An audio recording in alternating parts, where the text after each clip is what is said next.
శ్రీకృష్ణుడు సర్వలోక గురువు అయిన తను ఒక గురుకులంలో విద్యార్థిగా అయితే చేరి అక్కడ విద్య అయితే నేర్చుకున్నాడు. ఈ శ్రీకృష్ణ లీలలు ఎపిసోడ్ 7. శ్రీకృష్ణుడు తన అన్న బలరాముడితో కలిసి కంసవధ తరువాత లోకమంగళం కోసం అయితే 64 రోజుల్లోనే వేదాలు, ఉపనిషత్తులు, ధర్మశాస్త్రాలు, ధనుర్విద్యలు, యుద్ధ కళలు అయితే నేర్చుకున్నాడు. అది కూడా ఉజ్జయిని నగరంలోని సందీపాని మహర్షి ఆశ్రమంలో అయితే నేర్చుకున్నాడు. సందీపాని ఆశ్రమంలో వేద విద్యలు నేర్చుకున్న శ్రీకృష్ణ బలరాములు అయితే గురువు దగ్గరికి వెళ్లి వారు తిరిగి వెళ్లిపోతున్నామని అయితే చెప్పారు.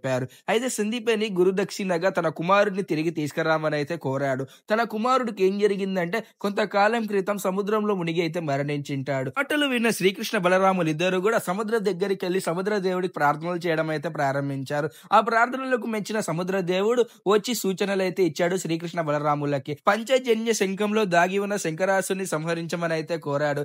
దీంతో శ్రీకృష్ణ బలరాములు ఇద్దరు కూడా ఆ శంకరాసురుని అయితే వధించి తర్వాత యమలోకానికి వెళ్లి ఆ బాలుడిని అయితే తిరిగి ప్రాణాలతో తీసుకొని వచ్చారు. ఇలా శ్రీకృష్ణుడు తన గురుదక్షిణగా ప్రాణాన్ని తిరిగి ఇచ్చి కృతజ్ఞతగా అర్థం చూపాడు. జ్ఞానం మాత్రమే కాదు, ధనదానం కన్నా గొప్పది కృతజ్ఞత అని లోకానికి అయితే బోధించాడు. మరి ఇటువంటి శ్రీకృష్ణ లీలలు మరిన్ని ఎపిసోడ్స్ కోసం తప్పకుండా నడింపల్లి చిన్ని కృష్ణ ఇన్స్టాగ్రామ్ పేజ్ ని ఫాలో అవ్వండి.